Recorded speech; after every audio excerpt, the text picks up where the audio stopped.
मुश्रीफ साहेब, आमच्या कोल्हापूरचे जिल्हाध्यक्ष बाबासाहेब पाटील, सुभाषराव मालपाणी, दोंडीलाल शिरगावे, शिरीषजी देसाई, बाळासाहेब देशमुख, अशोकराव पाटील, अमितजी गाताडे, श्रीकांतजी कांबळे, राजाराम धारवट, तैफूकजी मुजावर, दत्ताजी देडे, पूर्णानंदजी सवानसे, माधुरीताई चव्हाण, सादिक जमादार, अभिजित आवळे, जाफर मुजावर, अनुराधाताई पाटील, उत्कर्ष सूर्यवंशीजी, राजेंद्र शिंदेजी, राजाराम धारवटजी, बिल्किस मुजावरजी, अशोक पाटणेजी, जीवन पुनमियाजी, गोविंद कोवीजी, अनेक माझ्या इचलकरंजी परिसरामध्ये विविध संस्थांच्यावर काम करणारे सर्व सन्माननीय आजी पदाधिकारी, मोठ्या संख्येने इथे उपस्थित असणाऱ्या सगळ्या माझ्या मायमाऊली, माझ्या भगिनी, आमच्या मुली, सर्व महिला वर्ग, माझ्या इचलकरंजी परिसरातील जमलेले प्रतिष्ठित नागरिक, महायुतीचे सर्व घटक पक्षाचे आमचे सहकारी आणि ज्यांनी अतिशय आग्रह करून मला इचलकरंजी राष्ट्रवादी काँग्रेस पक्षाचा राष्ट्रवादी भवन कार्यालयाचा उद्घाटन करता आणि त्याला जोडून एक मेळावा जे मी आपल्या सगळ्यांच्या समोर संबोधित करतो, त्या मेळावा हा आयोजित केला ते आपल्या सगळ्यांचे सहकारी विठ्ठलराव चोपडे, जमलेल्या पत्रकार मित्र, अधिकारी बंधू भगिनींनो आणि माझ्या तरुण मित्रांनो, इचलकरंजी राष्ट्रवादी काँग्रेस पक्षाच्या कार्यालयाच्या उद्घाटनाच्या निमित्तानं आपण सगळेजण इथं आला, त्याबद्दल मी आपल्या सर्वांचं, सर्व आमच्या सेल प्रमुखांचं, सगळ्या पदाधिकाऱ्यांचं, कार्यकारिणीचं आणि प्रतिष्ठित नागरिकांचं, मायमाऊलींचं मनापासून स्वागत करतो। मित्रांनो, आपल्या सर्वांचं आराध्य दैवत छत्रपती शिवाजी महाराज, स्वराज्य रक्षक छत्रपती संभाजी महाराज, स्वराज्य जननी जिजाऊ माँसाहेब, छत्रपती राजर्षी शाहू महाराज, क्रांतीसूर्य महात्मा ज्योतिराव फुले, महामानव डॉक्टर बाबासाहेब आंबेडकर, राजमाता पुण्यश्लोक अहिल्यादेवी होळकर, क्रांती ज्योती सावित्रीबाई फुले, या तमाम मानवांना, लोकशाहीर अण्णाभाऊ साठे, या सर्वांनाच मी अभिवादन करतो। आजचा दिवस हा भगवान पार्थोनाथ यांचा महापरिनिर्वाण दिन आहे। या निमित्तानं मी सुरुवातीला त्यांना वंदन करतो। भगवान पार्श्वनाथांनी दिलेल्या संदेशावर आपण सर्वांनी वाटचाल करूया असं आव्हान देखील मी सर्व उपस्थित असणाऱ्यांना करतो। ऑगस्ट क्रांती दिनाच्या पासून तुमच्या माझ्या भारत देशातल्या तमाम भारतीयांना अभिमान वाटेल अशा पद्धतीनं हर घर तिरंगा, जम्मू काश्मीर पासून कन्याकुमारी पर्यंत सगळ्या उभ्या भारत देशात या अभियानाची सुरुवात आपण केलेली आहे आणि 15 ऑगस्टला आपला स्वातंत्र्य दिनापर्यंत चालणाऱ्या या अभियानात विविध कार्यक्रमाचं आयोजन केलेलं। या निमित्तानं मी राष्ट्रवादी काँग्रेस पक्षाच्या सर्व पदाधिकाऱ्यांना, माझ्या महाराष्ट्रातल्या, माझ्या इचलकरंजीच्या सर्व नागरिकांना आणि कार्यकर्त्यांना आवाहन करतो की हर घर तिरंगा हे अभियान यशस्वी होण्यासाठी सर्वांनी झोकून देऊन काम करा अशा प्रकारची विनंती करतो। कारण तुम्ही आम्ही इचलकरंजीमध्ये, कोल्हापूरमध्ये, वेगवेगळ्या भागामध्ये चांद्यापासून बांद्यापर्यंत सुरक्षित आहोत। त्याचं कारण जवान तुमच्या माझ्याकरता, तुमच्या माझ्या भारत मातेचं रक्षण करण्याच्या करता सीमेवर लढतात आणि आपल्या सगळ्या भारतीयांना हा तिरंगा एक स्फूर्ती देतो, प्रेरणा देतो, एक मोठा इतिहास त्याच्या मागे आहे याची पण आपल्याला सगळ्यांना आठवण आहे। आज मी तर यायचं कारण म्हणजे हे जे कार्यालय उजव्या बाजूला झालेलं आहे, आमच्या विठ्ठलराव चोपड्यांनी अतिशय पुढाकार घेऊन सर्वांगीण विकासाची टिकटिक 24 तास अखंडित अशा पद्धतीचं काम करण्याचा त्यांनी मनोदय त्या ठिकाणी व्यक्त केलेला आहे। हे कार्यालय पक्षाच्या नेत्यांच्यासाठी, पदाधिकाऱ्यांच्यासाठी, कार्यकर्त्यांच्यासाठी एक संवादाचं केंद्र बनावं। या परिसरातील, माझ्या इचलकरंजी परिसरातील येणाऱ्या नागरिक बंधू भगिनींना त्यांची मतं, विचार, तक्रारी, अडचणी, गाऱ्हाणी मांडण्याचं, त्या सोडून घेण्याचं हक्काचं ठिकाण बनावं, अशा प्रकारचा विनंती आणि अपेक्षा राष्ट्रवादी काँग्रेस पक्षाचा राष्ट्रीय अध्यक्ष म्हणून मी केली। मी आपल्या सर्वांच्या साक्षीनं या नवीन राष्ट्रवादी काँग्रेस पक्षाच्या विठ्ठलराव चोपड्यांनी पुढाकार घेऊन उघडलेल्या कार्यालयाचं उद्घाटन झालं असं देखील जाहीर करतो आणि त्यांना मनापासून शुभेच्छा देतो। राष्ट्रवादी काँग्रेस पक्ष 1999 साली 10 जूनला शिवाजी पार्कच्या मैदानावर स्थापन झाला। हे रौप्य महोत्सवी वर्ष, त्यामुळे खऱ्या अर्थाने आपल्याला आपल्या पक्षाने तारुण्यात पदार्पण केलं असं म्हटलं तर चुकीचं ठरणार नाही। त्यामुळं महाराष्ट्राच्या विकासासाठी, जनसामान्यांच्या कल्याणासाठी आपल्या सर्वांना झोकून देऊन काम केलं पाहिजे। महाराष्ट्रातल्या सर्वसामान्य जनतेच्या अडचणी सोडवण्यासाठी आम्ही अनेक चांगल्या योजना गोरगरिबांच्या करता आणतो, मायमाऊलींच्या करता आणतो,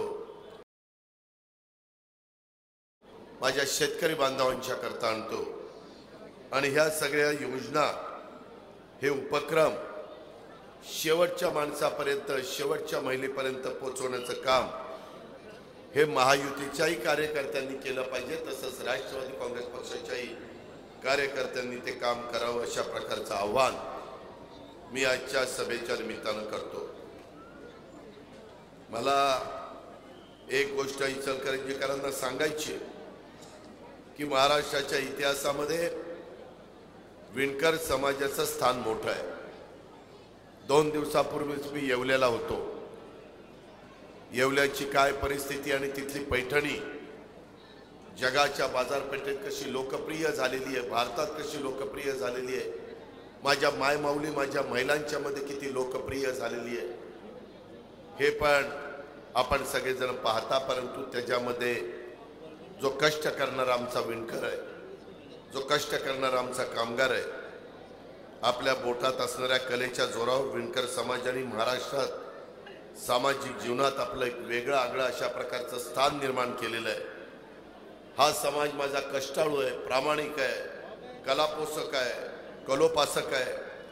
ह्या विणकर समाजासह महाराष्ट्रासह देशाच्या विकासात मोलाचं योगदान आहे। माझ्या इचलकरंजीमध्ये प्रामुख्याने साडी आणि कोष्टी हेच प्रामुख्याने विणकर समाजाचे समाज बांधव आहेत आणि विणकर समाजाच्या पिढ्यानपिढ्या आपल्या विणकामातल्या कलाकुसरीनं साऱ्या जगाला भुरळ पाडण्याचं काम त्यांनी केलेलं आहे। मात्र मागच्या काही वर्षात एक गोष्ट मी मान्य करतो, यांत्रिकीकरणामुळं विणकर समाजाच्या पारंपरिक व्यवसाय थोडासा बाजूला गेलाय। त्यामुळं विणकर समाजातल्या कलाकारांनी दुसरा पेशा निवडला आहे। प्रामाणिकपणाच्या जोरावर त्या क्षेत्रात सुद्धा त्यांनी आपला वेगळा ठसा उमटवला आहे। ही आनंदाची, समाधानाची, अभिमानाची गोष्ट आहे। परंतु आज माझ्या महाराष्ट्रातल्या यंत्रमागाचं मँचेस्टर म्हणून इचलकरंजीची ओळख आहे। या इचलकरंजीचा वस्त्रोद्योगाला मोठा इतिहास आहे आणि या भागात कापूस पिकत नसताना देखील गेल्या अनेक वर्षापासून इचलकरंजीमध्ये वस्त्रोद्योग टिकून आहे।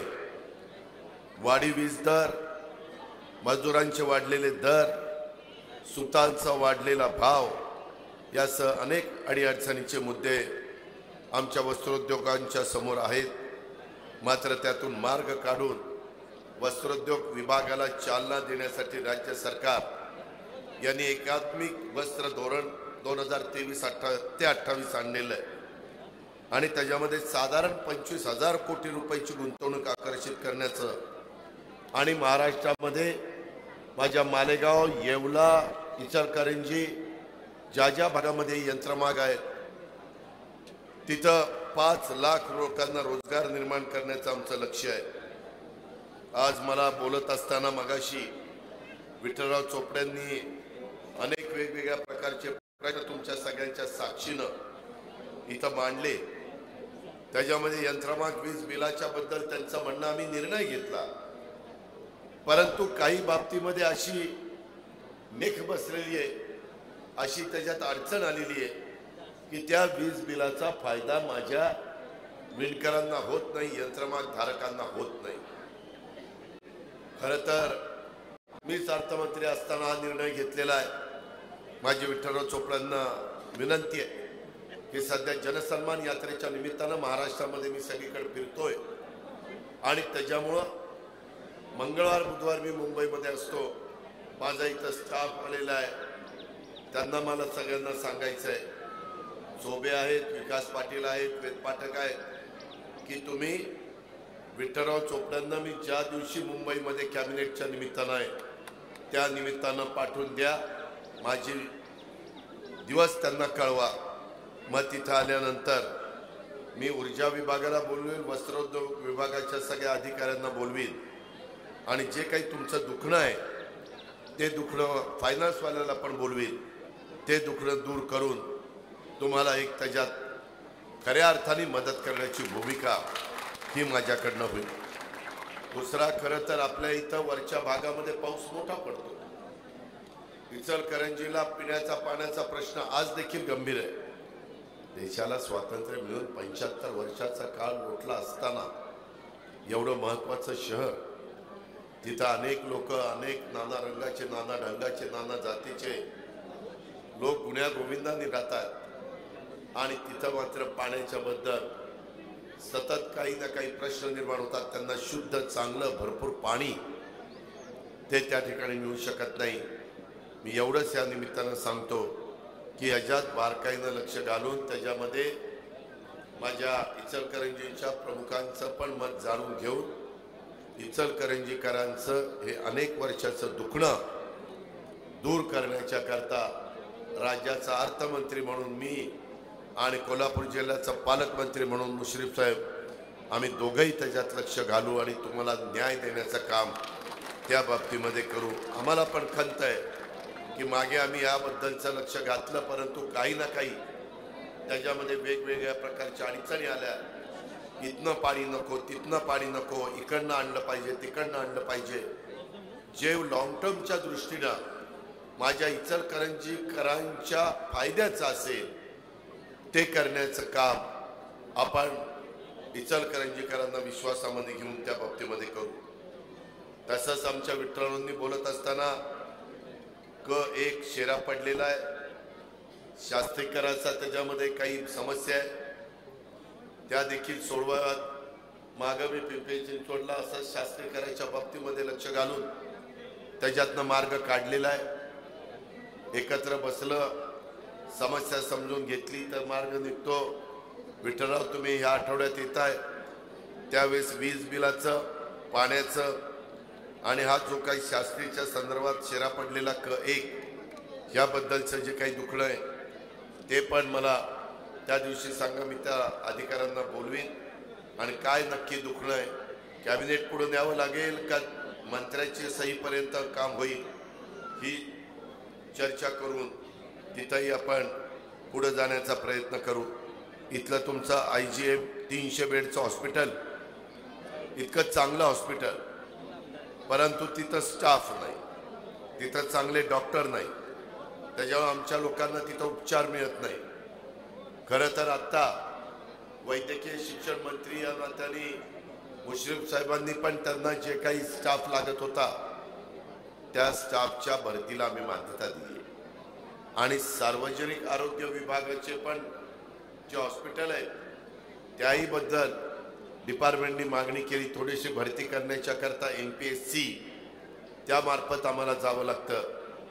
जे कायद्याचं नियमाचं बंधन पाळून आम्हाला निर्णय घ्यावे लागतात, परंतु त्या IGMला पण आपण संबंधितांना त्या दिवशी बोलू। हे चोबे सगळे मुद्दे लिहून घ्या आणि त्याच्यातून जो कमी स्टाफ आहे ते देण्याचं काम करू। नदी प्रदूषणाचा महत्त्वाचा प्रश्न पंचगंगेचा आहे।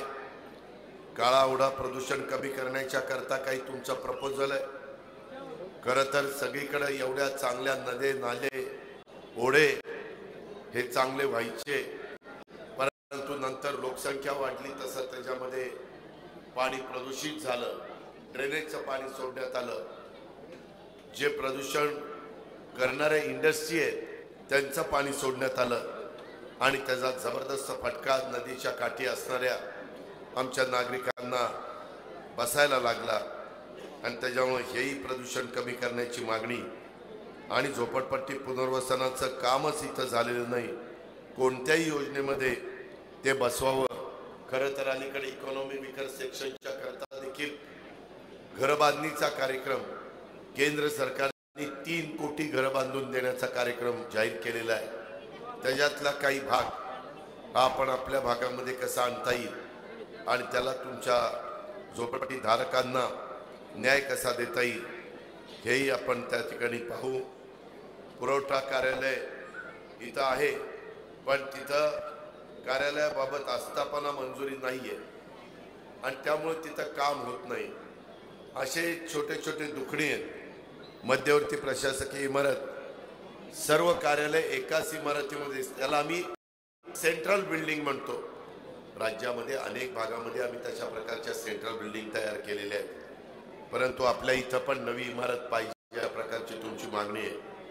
जागेची उपलब्धता आणि सेंट्रल बिल्डिंग उभं करायची म्हटलं तर जवळपास तिथं आमचं प्रांताचं कार्यालय, तहसीलदारचं कार्यालय, PWDचं कार्यालय, कृषी खात्याचं कार्यालय, जे आमचे वेगवेगळे विभाग आहेत राज्य सरकारचे त्याचे कार्यालय असतात. कालच मी सिन्नरच्या परिसरामध्ये तिथं अतिशय चांगल्या प्रकारे प्रशासकीय इमारतीचं उद्घाटन केलं. महाराष्ट्रात अनेक ठिकाणी आम्ही तशा इमारती उभ्या केल्या, परंतु याही बद्दल सकाळी मला मी इथं येत असताना भेटलेले होते. आता मी दुपारी पुन्हा तुमचा कार्यक्रम संपून कोल्हापूरला जाणार आहे. तिथं मी जिल्हाधिकारी, मुख्य कार्यकारी अधिकारी, कोल्हापूर महानगरपालिका आयुक्त अशी बैठक लावलेली आहे. त्याच्यामध्ये मी आणि आमचे पालकमंत्री मुश्रीफ साहेब आम्ही दोघंही याबद्दलची माहिती त्या बाबतीमध्ये घेऊ. नाबा घोरपडे स्मारकाच्याबद्दलची मागणी केली. अशा विविध मागण्या आमचे राष्ट्रवादी काँग्रेस पक्षाचे या जिल्ह्याचे, या शहराचे जिल्हाध्यक्ष चोपड्यांनी केलेल्या आहेत. त्याच्यामध्ये एक राष्ट्रवादी काँग्रेस पक्षाचा प्रतिनिधी आणि राज्य सरकारमध्ये देखील काम करणारा एक प्रतिनिधी यांना त्याने मी आणि लक्ष घालीलच आणि आमचे पालकमंत्री त्याचा पाठपुरावा करतील याबद्दलची ग्वाही आणि विश्वास मी आपल्या तमाम इचलकरंजीकरांना या निमित्तानं देतो. आणि जे काही वस्त्रोद्योगाचे पण प्रश्न आहेत त्याच्याबद्दल मी अर्थसंकल्पामध्ये भरीव तरतूद केलेली आहे. केंद्र सरकारच्या एकात्मिक आणि शाश्वत वस्त्र धोरण 2023-24 मध्ये farm, fibre, fabric, fashion, foreign या धोरणाशी सुसंगत अशा प्रकारचं धोरण आपण आणलेलं आहे. आणि राज्यामध्ये उत्पादित कापसावर प्रक्रिया क्षमता येत्या 35% 80% वाढवण्याचा आमचा प्रयत्न आहे. अत्याधुनिक पायाभूत सुविधा आणि तांत्रिक प्रगतीला चालना देण्याचं आमचं काम आहे. 5 वर्षात 25,000 कोटी रुपयाची गुंतवणूक आकर्षित करून त्याच्यातनं रोजगार निर्माण करण्याचं आमचं काम आहे. महिला उद्योजकतेला प्रोत्साहन देऊन महिला सशक्तीकरणावर भर देणं आमचं काम आहे. अशा पद्धतीनं राज्यात 6 टेक्निकल टेक्सटाईल पार्कचा विकास करणं आणि कुशल मनुष्यबळासाठी कौशल्य विकासावर क्षमता वाढीवर भर देणं आणि रोजगाराच्या संधी देणं हे सगळी कामं आम्ही करतोय. मला माझ्या मायमाऊलीनं मोठ्या संख्येने आलेल्या त्यांची आमच्याकडनं अपेक्षा वाढलेली आहे. मी तुम्हाला सगळ्यांना माहिती आहे की महाराष्ट्रामध्ये अलीकडं जनसन्मान यात्रा ही सुरू केलेली आहे. कदाचित तुम्हाला प्रश्न पडला असेल की अशा पद्धतीची जनसन्मान यात्रा सुरू करण्यामागचं कारण काय. त्याच्या पाठीमागचं एकच कारण होतं. मी जवळपास 35 वर्ष राज्याच्या राजकारणामध्ये काम करतोय. अनेक अर्थसंकल्प इचलकरंजीकरांना मी सादर केले. मागचा 10वा अर्थसंकल्प मी सादर केला. आर्थिक शिस्त, माझी सगळ्यांना विनंती आहे, मागच्यांना दिसत नाही, तुम्ही आता कॅमेरा लावला बसा ना, नुसतं तिथं उभंच राहून बघितलं पाहिजे आणि तुमच्या पाठी माझ्या लोकांनी बघायच्या का, हात जोडून विनंती आहे माझी। त्याच्या संदर्भामध्ये मला कुणाला तुम्हाला अपमानित करायचं नाही, परंतु मला सहकार्य करा। माझ्या इचलकरंजीकरांना माझे विचार ऐकू द्या। इचलकरंजीकरांनो, हे सगळं करत असताना मी 4 दिवसापूर्वी या जनसन्मान यात्रेची सुरुवात केलेली आहे आणि ती यात्रा सुरू केल्यानंतर भागाभागामध्ये गेल्यानंतर इतक्या मोठ्या प्रमाणावर माझ्या मायमाऊली, माझ्या महिला आत्ता पण येताना खूप उत्साहाने त्या स्वागत करतात। त्यांनाही वाटतं की काहीतरी आपल्याला सबलीकरणाच्या करता, आपल्याला प्रतिष्ठा प्राप्त करून देण्याच्या करता काही चांगल्या प्रकारच्या योजना आम्ही त्या ठिकाणी आणलेल्या आहेत। मला तुम्हाला सगळ्यांना सांगायचं आहे की एकंदरीतच हे सगळ्या करण्यापाठीमागचा माझा दृष्टिकोन हा होता की या अर्थसंकल्पामध्ये मी वेगवेगळ्या घटकाची माहिती घेण्याचा प्रयत्न केला। महिलांच्या काय समस्या, युवा युवतींच्या काय समस्या आहे, माझ्या शेतकऱ्यांच्या काय समस्या आहे, आणि त्याच्यामध्ये जातीचा, पातीचा, नात्याचा, गोत्याचा विचार केला नाही। समाजातले सर्व गरीब घटक, मग ते कुठल्याही जाती धर्माचे असू द्या, समाजातल्या सर्व आमच्या मुली पण त्या गरिबाच्या पाहिजे।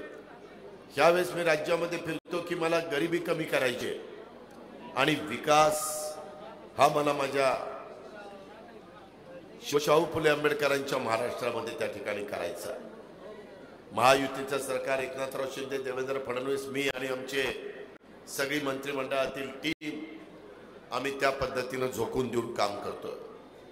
हे काम करत असताना मला एक गोष्ट जाणवली, आमच्या खुरपणीला जाणाऱ्या ज्या महिला आहेत, आमच्या गोरगरीब घरामध्ये जन्माला आलेल्या किंवा नांदत असणाऱ्या ज्या महिला आहेत, त्याच्यामध्ये धुणं भांडी करणारी, काच गोळा करणारी, कचरा गोळा करणारी, त्याच्यामध्ये झाडू पोतणं करणारी, अशा प्रकारे मोठा वर्ग महिलांचा आहे। आणि त्या 2.5 लाखाच्या आतमध्ये ज्यांचं उत्पन्न आहे अशा महिलांना, 2.5 लाखाच्या आतमध्ये म्हणजे महिन्याला 20,000 एवढंच उत्पन्न असणाऱ्यांना, त्याच्या आतमध्ये ह्या महिलांना आम्ही वय 21 पासून 65 पर्यंत महिन्याला 1,500 रुपये त्यांच्या अकाउंटला टाकण्याचा निर्णय घेतला। महिलांनो, हा निर्णय चांगला आहे का वाईट आहे? चांगला असेल त्यांनी हात वर करा। हे का, मी जातोय तिथं महाराष्ट्रामध्ये एवढ्या मोठ्या प्रमाणावर माझ्या बहिणी, माझ्या मायमाऊली ही त्या ठिकाणी त्याचं स्वागत करते। मला एका गोष्टीची गंमत वाटते, विरोधक आमच्यावर टीका करतात, ते म्हणतात ही कसली योजना आणली, चुनावी जुमला आहे म्हणून सांगताय। मायमाऊलींनो, मी शब्दाचा पक्का आहे, महाराष्ट्राला माहिती आहे। हा अजितदादाचा वादा आहे, हा माझा तुम्हाला शब्द आहे, मी शब्द कधी फिरवणार नाही। ही योजना पुढं वर्षानुवर्ष आपल्याला चालवायची, तशा प्रकारचं नियोजन मी अभ्यास करून ती मांडलेली आहे, त्याला मंत्रिमंडळाने मान्यता दिलेली आहे। उद्याच्या 17 तारखेला दोन्ही आम्ही उपमुख्यमंत्री आणि मुख्यमंत्री पुण्यामध्ये, आणि या खात्याचे मंत्री अदिती तटकरे, आम्ही सगळेजण मिळून आम्ही तुमचे अर्ज मागवले, माझ्या मायमाऊलींनी अर्ज भरलेत, माझ्या बहिणींनी, माझ्या मुलींनी अर्ज भरलेत, त्या अर्जाची छाननी केली। आलेल्या अर्जापैकी जवळपास साधारण 1,30,00,000 अर्ज हे ग्राह्य धरण्यात आलेले। अजूनही अर्ज भरण्याचं चालू ठेवलेलं आहे। जरी माझ्या महाराष्ट्रातल्या इचलकरंजीच्या, कोल्हापूरच्या कुठल्याही भागातल्या मायमाऊली आणि माझ्या भगिनीचा अर्ज राहिला असेल, घाबरू नका। जरी ऑगस्टमध्ये अर्ज भरला तरी देखील तुमच्या अकाउंटला तो ग्राह्य झाला की जुलै आणि ऑगस्टचे दोन्ही महिन्याचे 3,000 रुपये डीबीटीद्वारे तुमच्या खात्यामध्ये हे दिले जाणार। मी कोल्हापूरला यायच्या आधी 4 दिवसापूर्वी मी मुंबई सोडली दौऱ्याच्या करता। अर्थमंत्री म्हणून माझ्याकडे फाईल आलेली होती, 6,000 कोटी रुपये या 2 महिन्याच्या करता वाटपाच्या करता पाहिजेत असं त्या फाईलवर लिहिलेलं होतं। मायमाऊलींनो, त्या फाईलवर सही करताना मला 19 तारखेचं रक्षाबंधन आठवलं. हे आत्ताच माझ्या 2 भगिनींनी मला राखी बांधलेली आहे. भावाच्या नात्याने समोर बसणाऱ्या माझ्या भगिनींना सांगतो की हा भाऊ तुम्हाला कधी वाऱ्यावर सोडणार नाही, हा देखील शब्द मी तुम्हाला देतो. काळजी करू नका. माझी विनंती आहे की हे पैसे तुमच्या अकाउंटला येतील, पुढेही वेगवेगळे पैसे त्या ठिकाणी येतील. त्याच्या संदर्भामध्ये राज्य सरकारच्या आर्थिक क्षमता, स्थूल उत्पन्न, वेगवेगळ्या प्रकारचा कर, मग जीएसटीचा असेल, एक्साईजचा असेल किंवा आमच्या खरेदी विक्रीचा त्या ठिकाणी नोंदणी विभागाचा असेल, या सगळ्याच्या मध्ये आपलं उत्पन्न वाढत आहे. जवळपास दरवर्षी तुमच्या माझ्या महाराष्ट्राचं देशामध्ये जीएसटीचं उत्पन्न 30 ते 40 हजार कोटीनं वाढत आहे. आपलं बजेट 6.5 लाख कोटीचं आहे आणि त्या 6.5 लाख कोटीमध्ये 3 लाख कोटी मला पेन्शन, पगार आणि त्याच्यामध्ये घेतलेल्या कर्जाचं व्याजाला द्यावे लागतात. बाकीचे पैसे विकासाच्या करता, बाकीचे पैसे त्या ठिकाणी आमच्या वेगवेगळ्या चांगल्या योजनांच्या करता आम्हाला त्या ठिकाणी देता येतात. म्हणून माय माऊलींनो, जरी माग लोकसभेच्या निवडणुकीच्या निमित्तानं विरोधकांनी फेक नरेटिव्ह सेट करण्याचा प्रयत्न केला, माझ्या मागासवर्गीय समाजाला, माझ्या आदिवासी समाजाला सांगितलं आपकी बार 400 पार.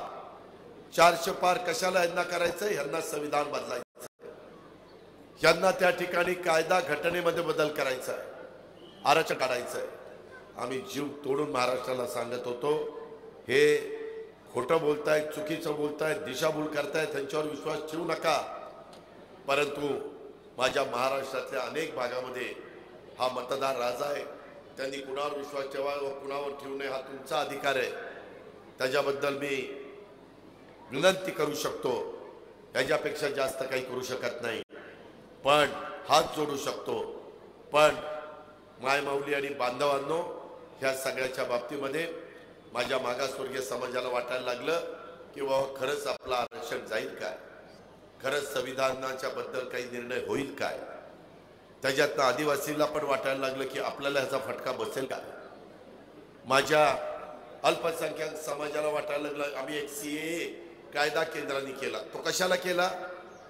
भारताच्या बाहेर जे आपले भारतीय माग स्वातंत्र्य मिळाल्यानंतर गेलेले आहेत आणि त्यांना पुन्हा भारतात यायचं असेल तर त्यांना कुठल्या तरी कायद्याची गरज होती.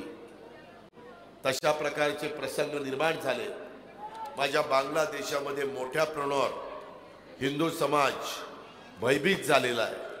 हे आपण टीव्ही चॅनल आणि वृत्तपत्रामध्ये वाचलेलं आहे. त्यांना उद्या आणायचं म्हटलं तर कायद्याचं कुठली अडचण येऊ नये.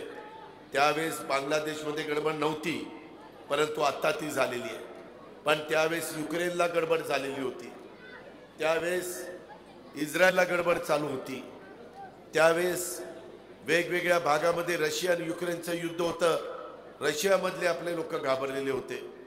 अशा पद्धतीनं तुमच्या माझ्या देशातल्या, जगातल्या वेगवेगळ्या देशामध्ये एक परिस्थिती बिकट निर्माण झालेली होती.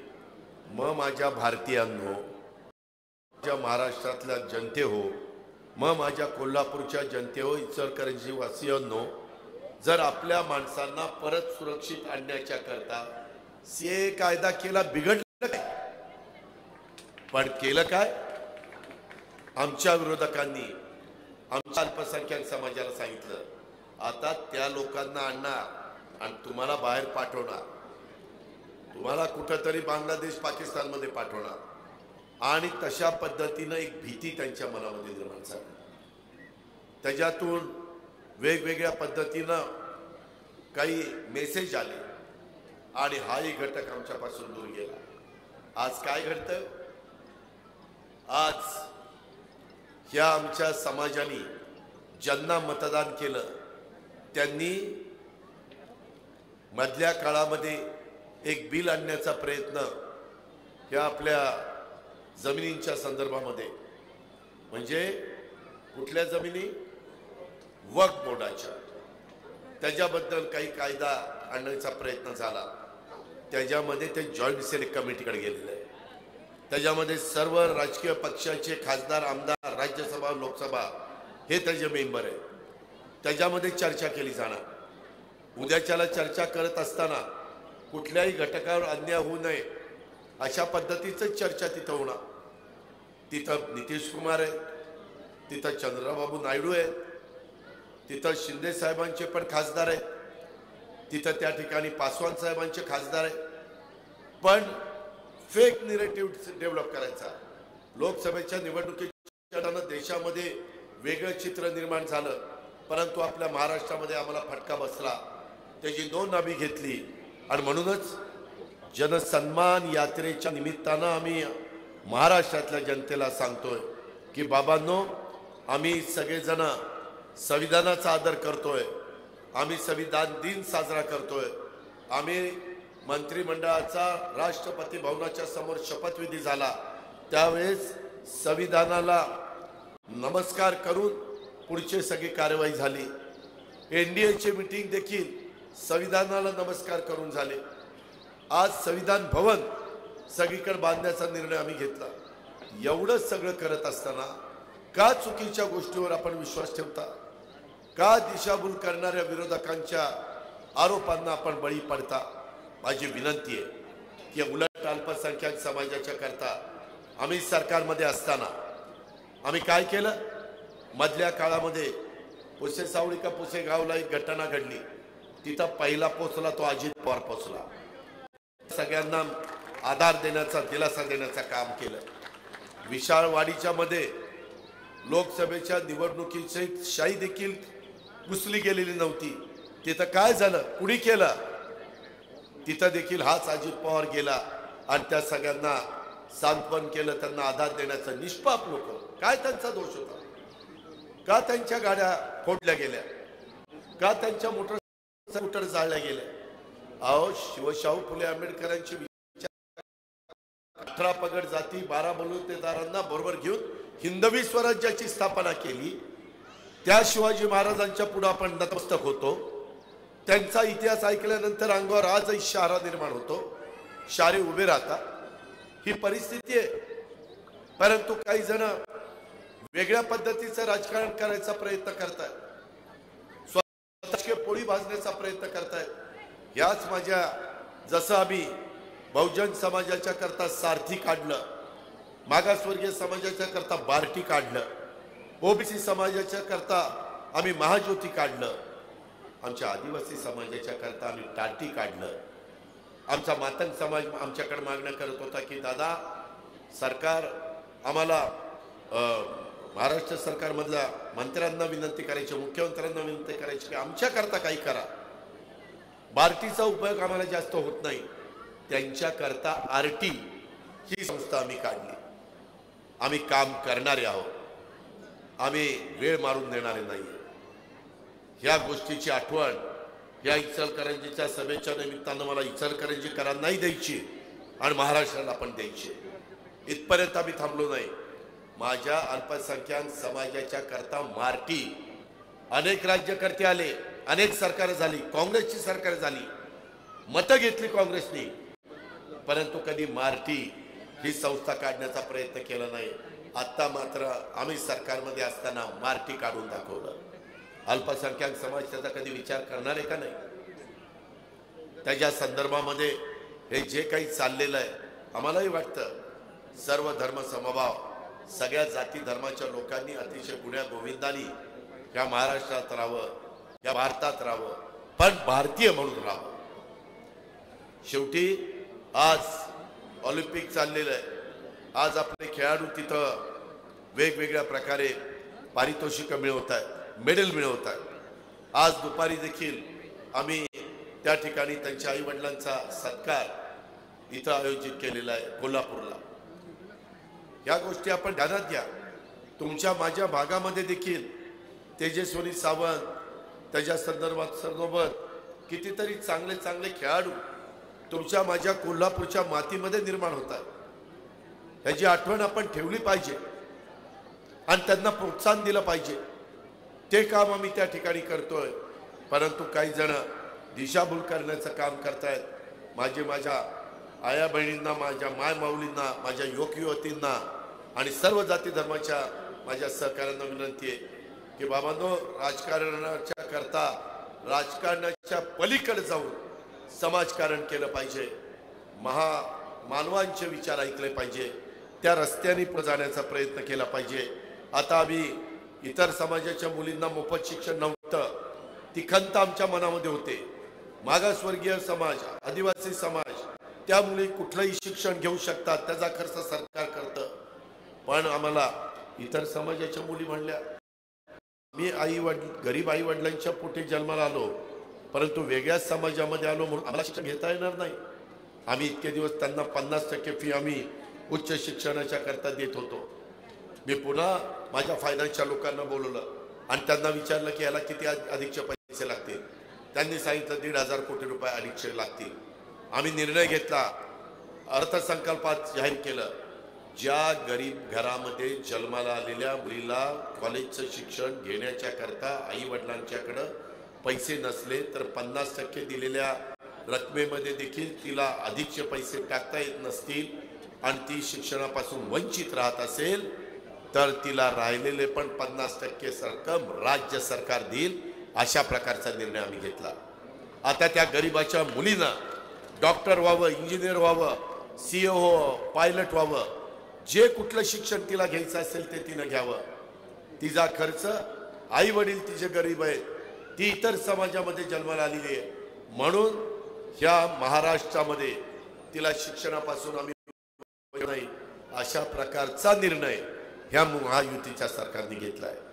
3 सिलेंडरच्या बद्दल आणि बाकीच्या बद्दल आमच्या मुश्रीफ साहेबांनी सांगितलं, मी जास्त वेळ घेत नाही, परंतु माझ्या माय माऊलींच्या करता, माझ्या भगिनींच्या करता, त्यांच्या कल्याणाच्या करता, त्यांच्या सबलीकरणाच्या करता हे सरकार कटिबद्ध आहे आणि त्या पद्धतीने यंदाच्या अर्थसंकल्पामध्ये मी अनेक योजना आणण्याचा प्रयत्न केला। ही लोक म्हणतील की या योजना अवघटकायच्या आहेत, अजिबात नाही। तुम्ही आमच्या पाठीशी ताकद उभी करा, तुम्ही आम्हाला आशीर्वाद द्या, तुम्ही त्या ठिकाणी महायुतीचे उमेदवार, आम्ही घड्याळाचं चिन्ह घेऊन, आम्ही धनुष्यबाणाचं चिन्ह घेऊन, आम्ही त्या ठिकाणी कमळाचं चिन्ह घेऊन जिथं जिथं उभे करू तिथं तुम्ही आम्हाला पाठबळ द्या। खोट्या नाट्या प्रचाराला आपण बळी पडू नका। लेक लाडकी योजना, मुलीचा जन्म झाला आणि ती 18 वर्षाची होईपर्यंत तिला 1,01,000 टप्प्याटप्प्यामध्ये मिळतील, अशा प्रकारची पण लेक लाडकी योजना आम्ही त्या ठिकाणी आणलेली आहे। पिंक ई रिक्षा योजना ही 17 शहरामध्ये पहिल्या टप्प्यात 10,000 महिलांना रिक्षा खरेदी करण्याच्या करता आम्ही ते अर्थसहाय्य करतोय। महिलांच्या डोक्यावरचा हंडा उतरवण्याचं काम, लखपती दिदी करण्याचं काम, अशा अनेक शुभमंगल सामुदायिक नोंदणीकृत विवाह योजना करण्याचं काम ह्या आम्ही केल्या, ह्या आम्ही आणल्यात। पण त्यामध्ये आता विरोधक म्हणायला लागले, बघा हे फक्त बहिणींनाच देतात, महिलांनाच देतात, भावांचं काय?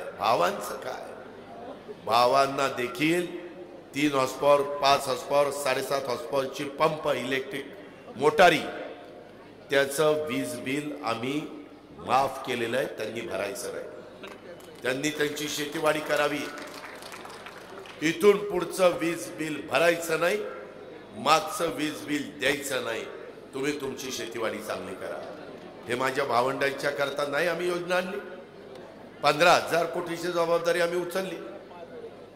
आपल्या भागामध्ये दूध होतं, गाईच्या दुधाला 5 रुपये लिटर अनुदान देण्याचा निर्णय आम्ही भावांच्या करता नाही घेतला। प्रशिक्षणार्थींच्या करता 6,000, 8,000, 10,000 स्टायपंड देण्याचं काम हे आमच्या भावांच्या करता, बहिणींच्या करता आम्ही नाही केलं। आम्ही आमच्या मुलींच्या करता, मुलांच्या करता हा निर्णय नाही घेतला। या देखील गोष्टी आम्ही केल्या। अशा पद्धतीनं एक सर्व समावेशक अर्थसंकल्प आम्ही या कालच्या अर्थसंकल्पामध्ये सादर केलेला आहे। मला इचलकरंजीकरांना सांगायचं आहे, आज केंद्रामध्ये जे सरकार आहे त्या सरकारला आम्ही काही हक्कांनी सांगू शकतो, उद्या कांदा उत्पादकाचा काही प्रश्न असेल, ऊस उत्पादकाचा काही प्रश्न असेल, उद्या केंद्राचा अधिकचा निधी आणण्याचा प्रश्न असेल, तर आमचं विचाराचं सरकार इथं आलं तर आम्ही केंद्रामध्ये जाऊन त्यांना सांगू हे आपल्याला केलं पाहिजे. त्या आंध्र प्रदेशने आणि बिहारने करून दाखवलं, त्यांना निधी मिळाला. आम्ही पण पहिल्या कॅबिनेटमध्ये आपलं पालघरचं वाढवण बंदर साधारण 75,000 कोटी रुपयाचं मंजूर करून घेतलं. कॅबिनेटने मान्यता दिली. केंद्राचा पैसा आहे. 10-12 लाख मुला मुलींना तिथं रोजगार मिळणार आहे. इतर पण इंडस्ट्री आणण्याचा आम्ही प्रयत्न करतोय. लवकरच आपल्या महाराष्ट्रामध्ये भागाभागामध्ये आत्ता गडचिरोलीला आम्ही त्या ठिकाणी भूमिपूजन करून आलो. इस्पातच्या संदर्भातला प्लांटचं तिथं लॉइड प्लांट मोठा आलेला आहे. जिंदलचे 2 प्लांट आपल्या महाराष्ट्रात येत आहे. टोयोटा किर्लोस्करचे प्लांट आपला संभाजीनगरला येत आहे. अशा पद्धतीनं आम्ही इंडस्ट्रीला देखील एक चालना देण्याचं काम केलेलं आहे. अशा खूप काही योजना आम्ही करतोय. विठ्ठलराव, तुम्ही एक अतिशय चांगलं अशा पद्धतीचं इथं कार्यालय उभं केलं, त्याबद्दल तुम्हाला मनापासून धन्यवाद देतो. तुमचे मी मनापासून आभार मानतो. आणि आपण राज्याचं हित, सर्वसामान्यांचं कल्याण आणि आपला राष्ट्रवादी काँग्रेस पक्ष कसा वाढेल याबद्दलचा आपण सगळेजण मिळून प्रयत्न करूया. त्याच्यामध्ये सर्व घटकाला न्याय देण्याचं काम आपण ह्या निमित्तानं करूया. आणि ह्या ज्या काही योजना आणलेल्या आहेत या योजनांच्या मध्ये विरोधकांच्या पोटामध्ये दुखायला लागलेलं आहे आणि त्याच्यामुळे ते वाटेल तशा प्रकारचा आरोप करायला लागलेले आहेत. परंतु लोकसभेला आपण त्यांच्या म्हणण्याला साथ दिली, परंतु खरं काय घडलं हे आता आपल्याला कळालेलं आहे.